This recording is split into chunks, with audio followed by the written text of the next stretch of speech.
ರತ್ನಗಳು.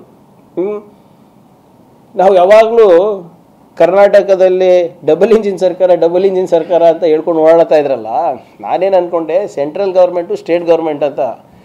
ಅದು ಹಾಗಲ್ಲ. BJP and JDS is the real double engine. BSY and HDK. Kumaraswamy ಅವರು ಮತ್ತು ಯಡಿಯೂರಪ್ಪ ಅವರು ಡಬಲ್ ಇಂಜಿನ್ ಆಫ್ ಕರಪ್ಷನ್, ಭ್ರಷ್ಟಾಚಾರದ ಅಕ್ಷಯ ಪಾತ್ರ ಇವರೆಲ್ಲರೂ. ನೀವು ಎಷ್ಟು ಇದೆ ಅಂದರೆ ಅದು ಆಳನೂ ಗೊತ್ತಾಗ್ತಾ ಇಲ್ಲ, ಅಗಲನೂ ಗೊತ್ತಾಗ್ತಾ ಇಲ್ಲ. ಈಗ ಇವರು ಬರೀ ಚುನಾವಣೆಗೆ ಮೈತ್ರಿ ಮಾಡ್ಕೊಂಡಿಲ್ಲ ಅನ್ಸುತ್ತೆ, ಇವರು ಭ್ರಷ್ಟಾಚಾರದಲ್ಲೂ ಇವರು ಮೈತ್ರಿ ಮಾಡಿಕೊಂಡು ಅದರ ಪ್ರತಿಫಲವಾಗಿ ಇವತ್ತು ಗಂಗೇನಹಳ್ಳಿ ಡಿನೋಟಿಫಿಕೇಶನ್ ಹಗರಣ ಆಗಿರೋದು. ಇವತ್ತು ಕುಮಾರಸ್ವಾಮಿಯವರ ಭೂಮಿಯ ದುರಾಸೆಗೆ ಅದಕ್ಕೆ ಮುದ್ರಣೆ ಹಾಕಿದವ್ರೆ ಯಡಿಯೂರಪ್ಪ ಅವರು. ನನಗೆ ಒಂದು ಅರ್ಥ ಆಗ್ತಾ ಇಲ್ಲ, ಒಂದೇ ಹಗರಣದಲ್ಲಿ ಇಬ್ಬರು ಮಾಜಿ ಮುಖ್ಯಮಂತ್ರಿಗಳು ಆರೋಪಿಗಳಾಗಿದ್ದಾರೆ. ಇದು ಭ್ರಷ್ಟಾಚಾರ ಅಲ್ವಾ ಇವತ್ತು? ಆದರೆ ಮೂಡಾದಲ್ಲಿ ನಮ್ಮ ಮುಖ್ಯಮಂತ್ರಿಗಳದು ಒಂದು ಸಿಗ್ನೇಚರ್ ಇಲ್ಲ, ಒಂದು ಟೆಲಿಫೋನ್ ಇಲ್ಲ, ಒಂದು ಇನ್ಫ್ಲೂಯೆನ್ಸ್ ಮಾಡಿಲ್ಲ.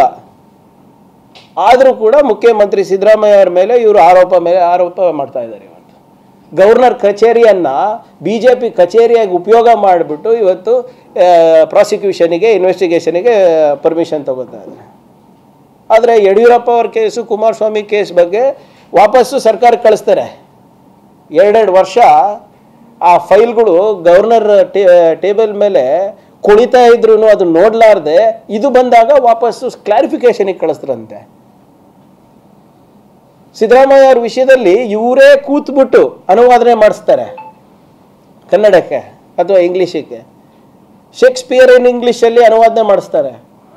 ಆದರೆ ಕುಮಾರಸ್ವಾಮಿ ಅವರ ಕೇಸ್ನಲ್ಲಿ ವಾಪಸ್ ಸರ್ಕಾರಕ್ಕೆ ಕಳಿಸ್ತಾರೆ. 1 ವರ್ಷ ಏನು ಮಾಡ್ತಾ ಇದ್ರಪ್ಪ, ಮತ್ತೆ ಬಟ್ ಚಿಪ್ತಾ ಇದ್ರ ಇವರು.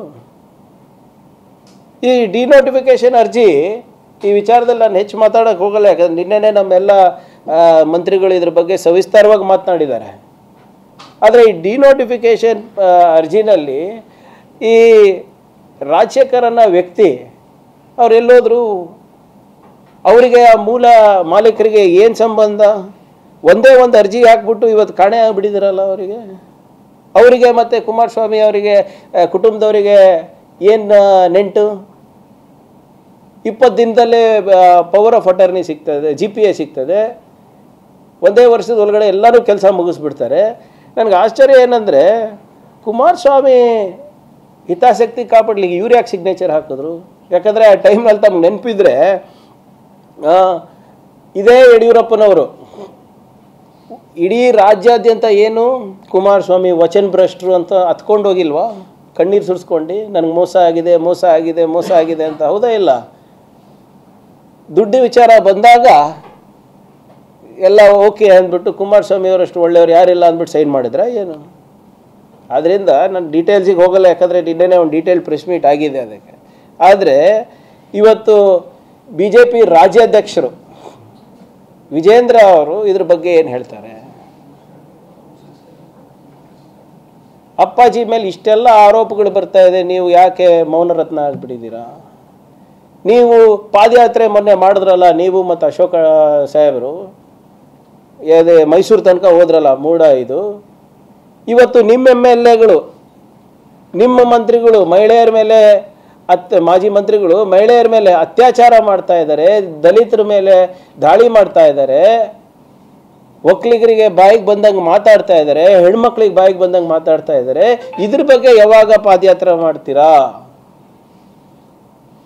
ನನ್ನ ಪ್ರಕಾರ BJP ಅವರು ಸುಮ್ಮನೆ ಮೈಸೂರು ಬೆಂಗಳೂರು ಚಲೋ ಎಲ್ಲ ಮಾಡಬಾರ್ದು, ಡೆಲ್ಲಿ ಚಲೋ ಮಾಡಿರಿ. ನೀವೆಲ್ಲರೂ ಸೇರಿ ಡೆಲ್ಲಿ ಚಲೋ ಮಾಡಿ ನಿಮ್ಮ ಪಾರ್ಟಿ ವಿರುದ್ಧನೇ ನೀವೇ ದೂರು ಕೊಡಬೇಕಾಗ್ತದೆ. ಯಾಕಂದರೆ ಇಲ್ಲಿ BJP ಒಂದು 3 ಬಾಗಿಲಲ್ಲ 100 ಬಾಗಿಲಾಗಿಬಿಟ್ಟಿದ್ದಾರೆ.